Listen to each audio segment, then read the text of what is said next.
Hello and welcome back. This is the first video of 2025. I'm so excited for you guys. I hope you all had a great Christmas and New Year break and you had great celebrations and had a nice vacation and everything. Hope we all are slowly getting back to our routines. And today we're going to talk about the book The Midnight Library by Matt Haig. Welcome back to Deetalks. So, as I said, the book is Midnight Library by Matt Haig. This is published in 2020 and it has 4 out of 5 in Goodreads and 4.4 out of 5 in Amazon.in. So, this book was extremely hyped when it was published and most of them liked it. There are many reviews for this, but I want to be totally honest with you guys about the book, the content, the experience of reading and how I felt about reading it. Alright? I'm going to categorize this review into 5 parts, which is the blurb, the pacing of the book, the writing and dialogues, the characterizations, and finally the story or the plot. So, to start off with, this book revolves around Nora Seed. Yes, she's the protagonist. Nora Seed is basically very depressed about her life, and whatever happens, she's disappointed and nothing goes on her favor, and she's a little depressed. That's the whole point of view, and at some point she commits a suicide. After that, she doesn't die but goes to a place which has unlimited number of books around it, packed in bookshelves, kind of a setup just like in the library, and hence called the Midnight Library. So each and every book there represents her life based on each and every different decision she makes. That's the outline. And so to start off with blurb, when I read the blurb, it was very interesting and intriguing for me. And I just thought there's so much of scope in this book for the author to play around. And the blurb was the interesting factor to me, which is written very well. It's pretty short. I can read it to you guys to know how interesting and well written the blurb is. So it goes like, between life and death, there is a library, she said. And within the library, the shelves go on forever. Every book provides a chance to try another life you could have lived, to see how things would be if you had made other choices. Would you have done anything different if you had the chance to undo your regrets? See, there's so much that my imagination goes everywhere, but I think the blurb is very well written when compared to the entire book, is what I would say. And this is what made me pick this book in the first place. But moving on to the second point, which is the pacing of the book. Every time a chapter ends, I expect something to happen which will be a cliffhanger for the next chapter. But that was apparently not the format in which the book is written. I expected something to pull me to the next chapter, but that wasn't there. To be very honest, I couldn't finish the entire book in the physical copy, so I bought an audiobook and completed the rest of the book listening while I was commuting. That's how I finished the book, and clearly I wasn't happy when I finished the book because it kind of ended where it started.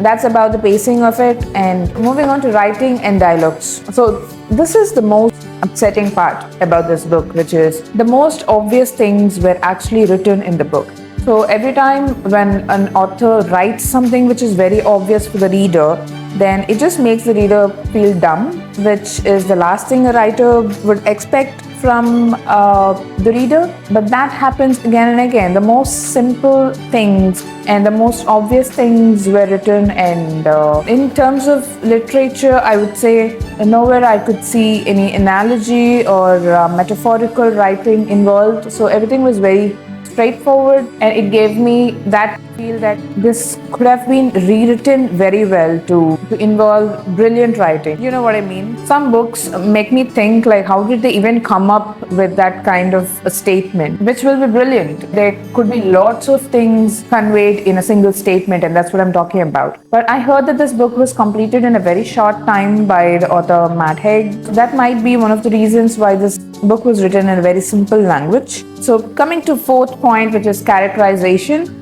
The character Nora Seed has occupied the entire book. There are very few characters who comes and goes in between, like Mrs. Elm, who's a librarian, Nora Seed's brother, or her crush or husband. These are the very few relationships that comes and goes in between, but Nora Seed is the only character arc that we could focus on. Even for that, I feel the character arc was very much delayed. Even after completing 3/4 of the book, Nora is still the same as she started. She's depressed, she's unhappy, confused, indecisive. I personally would expect an intellectual development of characters. There's no wrong in starting a book with a depressed or confused character, but taking it too long is the problem. Moving on to the fifth and the last point, which is story or the plot. From the blurb, the outline of the book is very clear, and so I have expected the author to do the wonders in between, in chapters. Every time Nora picks a new book, she finds something depressing or unhappy and she comes back to the library. If there are instances when Nora picks a book and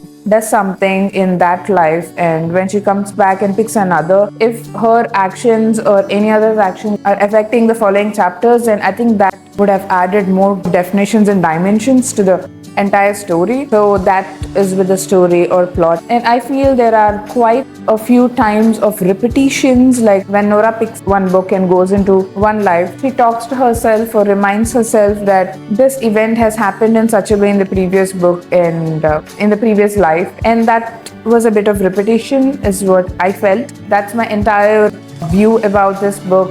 I honestly haven't read much of Matt Haig's work. This is my first book. The blurb has kept me expecting more from the book, and finally I would rate this book a 2.8 or 3 as an honest review, but people love it. If you are a person who prefer thrillers, fast-paced, then you might not like it. If you are a person who is into slow and intense development of character arcs, then you might definitely like this book. It's just about everybody's preferences, right? So that's about the Midnight Library. I will see you next with a book review or a travel video. If you're new here, I'm Deepti. I post videos bi-weekly, which is every other week. If you like this video, please like it and drop in a comment, which means a lot to me, and much more book reviews are on the way, and stay tuned. Thank you so much for watching. I hope you take care of yourself.